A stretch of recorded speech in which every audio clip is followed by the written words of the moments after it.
एक महिला जिसके कपड़ों पे ढेरों सारा खून ही नहीं लगा था, बल्कि अपने हाथों में एक हथियार लिए हुए थाने में पहुंचती है।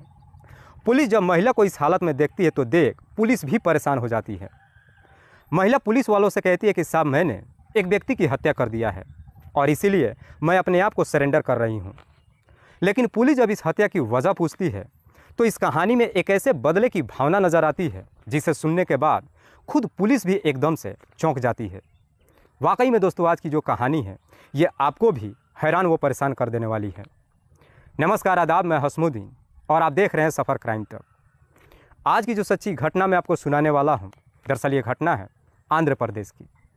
आंध्र प्रदेश का एक ज़िला पड़ता है पलनाडु और इसी पलनाडु ज़िले का एक शहर आता है नरसरावपेट। नरसरावपेट शहर के अंतर्गत एक इलाका आता है ARKT कॉलोनी और इसी ARKT कॉलोनी की रहने वाली जानवी पठान। जानवी जिसकी उम्र है लगभग 40 साल के आसपास। जानवी के पति का नाम शब्बीर पठान। जानवी के टोटल 2 बेटे हैं, जिसमें बड़े बेटे का नाम सुभान जिसकी उम्र है 17 साल, छोटे बेटे का नाम इलियास जिसकी उम्र है लगभग 15 साल के आसपास। जानवी का पति शब्बीर लगभग 15 साल पहले ही इस दुनिया को छोड़ के जा चुका है। लेकिन शब्बीर जैसे ही इस दुनिया को छोड़ के चला जाता है, उसके बाद से जानवी अपने दोनों बेटों की बड़ी मुश्किल से परवरिश करती है। जानवी जिस इलाके में रहती है उसी इलाके का रहने वाला शेखबाजी जिसकी उम्र है लगभग 36 साल के आसपास। शेखबाजी जो ऑलरेडी शादीशुदा ही नहीं है, बल्कि उसके 3 बच्चे भी हैं।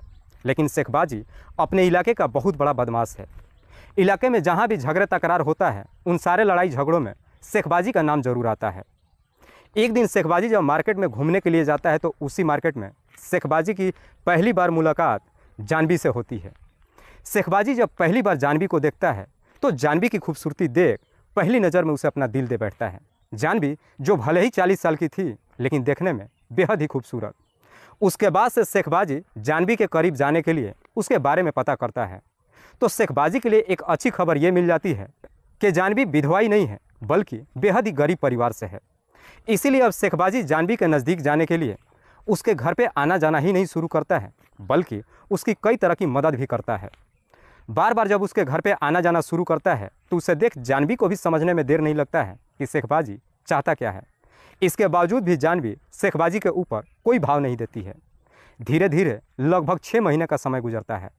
लेकिन जैसे ही 6 महीने का समय गुजरता है, शेखबाजी बार बार जब जानवी के घर पे आना जाना शुरू करता है, ना चाहते हुए भी जानवी शेखबाजी को पसंद कर लेती है और उसके बाद से शेखबाजी और जानवी के बीच में प्रेम प्रसंग शुरू हो जाता है। शेखबाजी और जानवी के बीच में जैसे ही प्रेम प्रसंग शुरू हो जाता है, उसके बाद से शेखबाजी जानवी से मुलाकात करने के लिए उसी के घर पे जाता है। जब बार बार उसके घर पे जाता है और उसके घर के अंदर ही उससे मुलाकात करता है, इससे आस पड़ोस के लोगों को भी मालूम चल जाता है। आस पड़ोस के लोगों को जैसे ही मालूम चलता है कि जानवी का शेखबाजी के साथ में चक्कर चल रहा है, लोग तरह तरह की बात करना शुरू कर देते हैं। जानवी के दोनों बेटे भी बच्चे नहीं थे। जानवी का बड़ा बेटा सुभान एक दिन जब अपने गांव में घूम रहा था अपने दोस्त के साथ, तो उसका दोस्त सुभान से कहता है कि यार, तेरी माँ की शेखबाजी के साथ में जो चक्कर चल रहा है, इसकी वजह से आस पड़ोस के लोग तरह तरह की बातें कर रहे हैं। सुभान का दोस्त जैसी इस तरह की बातें उससे कहता है, इसे सुनकर सुभान का गुस्सा 7वें आसमान पर चढ़ जाता है। हालांकि सुभान पहले से ही जानता था कि उसकी माँ का शेखबाजी के साथ में चक्कर चल रहा है, लेकिन उसका दोस्त जैसे इस तरह की बातें सुभान से कहता है, सुभान इस कदर से गुस्से में आ जाता है कि इसी गुस्से में आकर एक दिन शेखबाजी की कॉलर बीच मार्केट में पकड़ लेता है और उसे धमकी देते हुए कहता है कि आइंदा से कभी मेरे घर पे मत आना, और अगर तुमने मेरे घर पे आने की कोशिश किया तो तुम सोच भी नहीं सकते हो कि मैं तुम्हारे साथ क्या कर सकता हूँ। इसे धमकी मत समझना। सुभान जैसी इस तरह की धमकी शेखबाजी को देता है तो ये धमकी सुनकर शेखबाजी भी एकदम से डर जाता है, क्योंकि सुभान इस स्टाइल में धमकी देता है जिसे देखकर शेखबाजी को भी लगता है कि सुभान कोई गलत कदम उठा लेगा।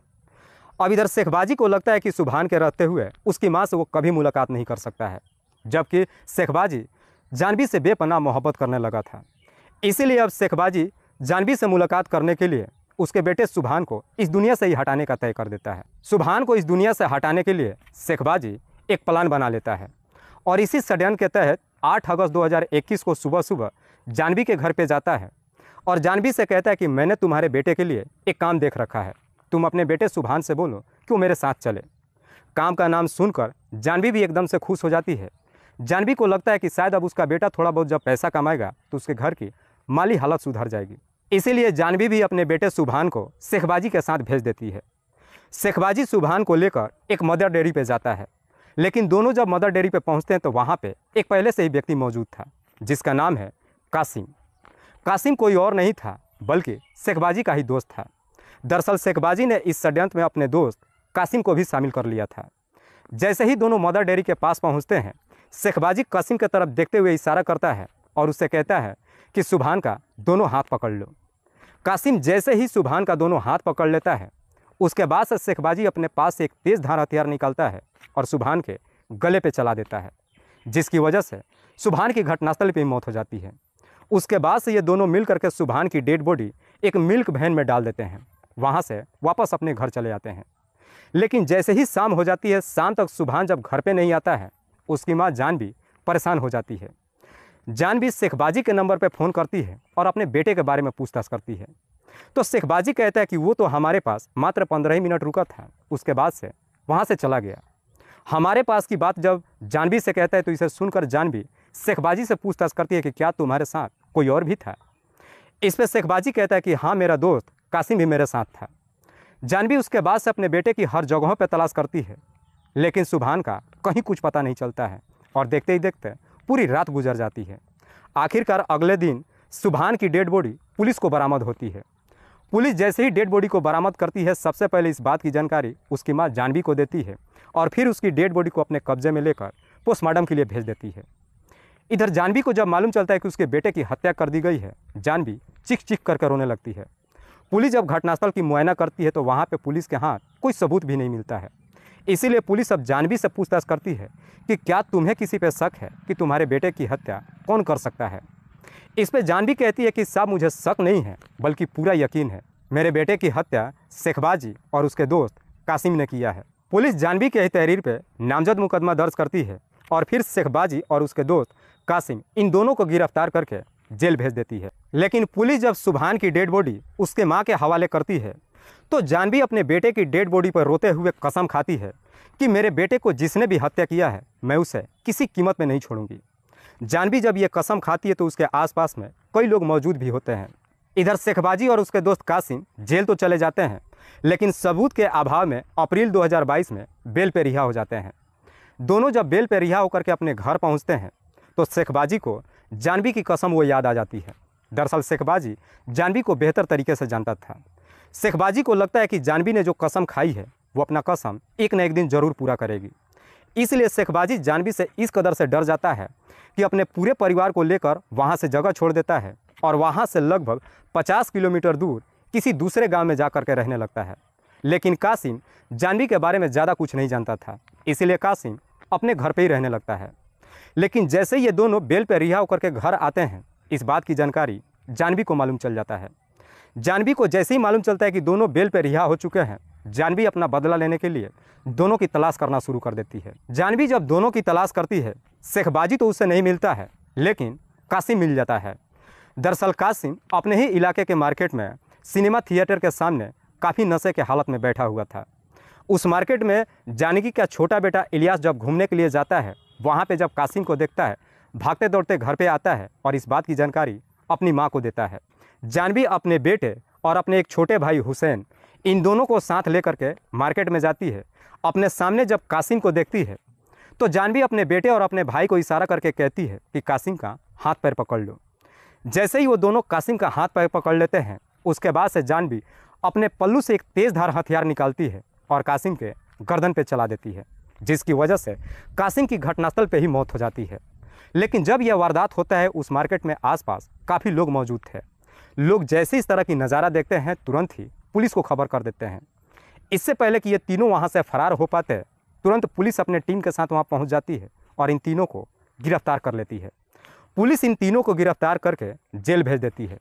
ये तीनों जेल तो चले जाते हैं, लेकिन जैसे ही 4 महीने का समय गुजरता है, अप्रैल 2022 में ये तीनों बेल पे रिहा होकर के वापस अपने घर आते हैं। लेकिन जैसे ये तीनों बेल पे रिहा होते हैं, उसके बाद से जानवी अब अपना अधूरा कसम पूरा करने के लिए शेखबाजी का तलाश करना शुरू कर देती है। जानवी अपनी पूरी कोशिश कर लेती है, लेकिन शेखबाजी का कहीं कुछ पता नहीं चलता है और देखते ही देखते लगभग और 8 महीने का समय गुजर जाता है।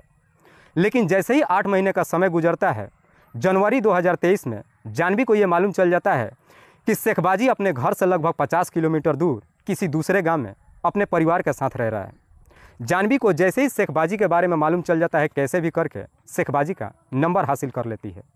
दरअसल जानवी को भी मालूम था कि शेखबाजी एक नंबर का छटा हुआ बदमाश है। शेखबाजी को इस दुनिया से हटाना इतना आसान नहीं है। इसीलिए जानवी शेखबाजी को इस दुनिया से हटाने के लिए एक जाल बिछाती है। शेखबाजी के नंबर पर फ़ोन करती है और बड़े प्यार से कहती है कि तुम तो मुझसे बेपनाह मोहब्बत करते थे। तुम अच्छी तरीके से जानते हो कि मेरे ऊपर दुखों का पहाड़ आ चुका था। दरअसल मैंने अपने बेटे के हत्यारे को ख़त्म कर दिया है, जिसकी वजह से मैं जेल गई थी। लेकिन एक बार भी तुम मुझे कभी मिलने के लिए नहीं आए हो। खैर जो भी हो, मैं अब जेल से बेल पे रिहा हो चुकी हूँ। भले ही तुम मुझसे प्यार नहीं करते थे, लेकिन मैं आज भी तुमसे बेपनाह मोहब्बत करती हूँ। अगर तुम भी मुझसे प्यार करते हो तो मुझसे मिलने के लिए मेरे घर पे आ सकते हो। जानवी जैसे इस तरह की पासा शेखबाजी के ऊपर फेंकती है, शेखबाजी भी जानवी के जाल में फंस जाता है। शेखबाजी को भी लगता है कि वाकई में जानवी उससे बेपनाह मोहब्बत करती है। इसीलिए शेखबाजी एक दिन जानवी से मिलने के लिए उसके घर पे जाता है। शेखबाजी जब जानवी से मिलने के लिए उसके घर पे जाता है तो उस वक्त जानवी के घर पे उसका बेटा और उसका भाई हुसैन तीनों ही घर पे मौजूद थे। शेखबाजी जब जानवी से मिलने के लिए उसके घर पे जाता है तो ये तीनों मिलकर उसका काफ़ी आदर सत्कार करते हैं, जिसे देख शेखबाजी भी अब जानवी के ऊपर आंख बंद करके भरोसा कर लेता है। उसके बाद से और 2-3 बार जानवी से मिलने के लिए जाता है। लेकिन जैसे ही 3-4 बार जाकर जानवी से मिल जाता है तो इधर जानवी को पूरा यकीन हो जाता है कि अब शेखबाजी उस पर आंख बंद करके भरोसा कर लिया है। इसीलिए अब जानवी शेखबाजी को इस दुनिया से हटाने के लिए एक और प्लान बनाती है और इसी प्लान के तहत एक दिन फिर से शेखबाजी के नंबर पर फ़ोन करती है और उससे कहती है कि 21 जून 2023 को मेरे भाई का जन्मदिन है और इस बार हम चाहते हैं कि उसका जन्मदिन शहर से बाहर एक सुनसान जगह पे मनाएं, जिसमें चाहती हूँ कि तुम भी शामिल हो। जानवी जैसे इस तरह की बातें शेखबाजी से कहती है तो शेखबाजी भी इस पार्टी में शामिल होने के लिए तैयार हो जाता है। और फिर 21 जून 2023 को जानवी, उसका बेटा और भाई ये तीनों बर्थडे सेलिब्रेट करने के लिए शहर से बाहर एक सुनसान जगह पे जाते हैं। लेकिन ये तीनों जब उस सुनसान जगह पे जाते हैं तो जानवी का छोटा बेटा इलियास अपने इस पार्टी में अपने और 2 दोस्तों को शामिल कर लेता है, जिसमें से एक का नाम है गोपाल कृष्ण, दूसरे का नाम है हरीश। ये तीनों शहर से बाहर एक सुनसान जगह पे पहुंचते हैं। लेकिन जैसे ही उस सुनसान जगह पे पहुंचते हैं उसके थोड़ी देर के बाद ही शेखबाजी भी वहां पहुंच जाता है।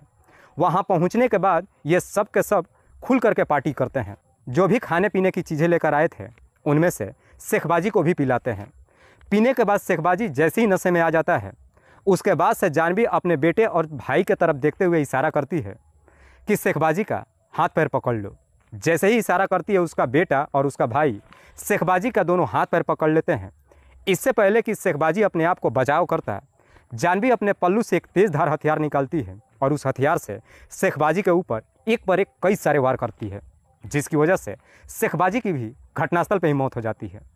शेखबाजी की मौत तो हो जाती है, लेकिन जानवी उस पर वार करना नहीं बंद करती है, बल्कि जानवी चीख चीख करके रोती है, अपने बेटे को याद करती है और एक पर एक शेखबाजी के ऊपर वार करती है। इस हालत में जब उसका भाई देखता है तो जानवी को वहाँ से अलग हटाता है और कहता है कि शेखबाजी की मौत हो चुकी है। तब जाकर के जानवी होश में आती है।